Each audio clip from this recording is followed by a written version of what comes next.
Good morning, friends. Sheila here with Homework Models and Twilight Builders, Coffee and Construction.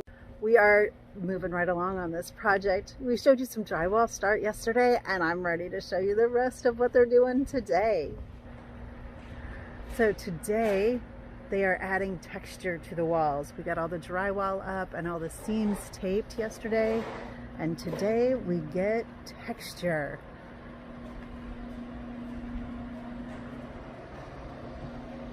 In the next couple of days, we're gonna get a rolling fence over here on this side of the property.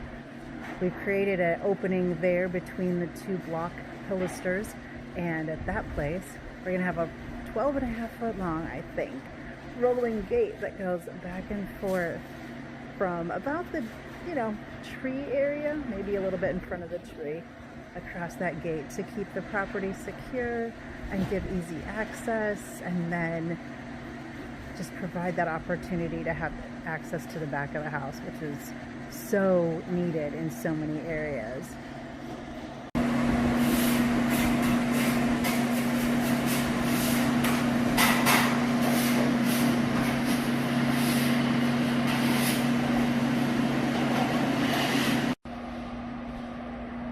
These guys are working so hard. Thanks so much for joining us again, friends. Sheila with Homework Models. Take great care of yourself. You're the best you've got.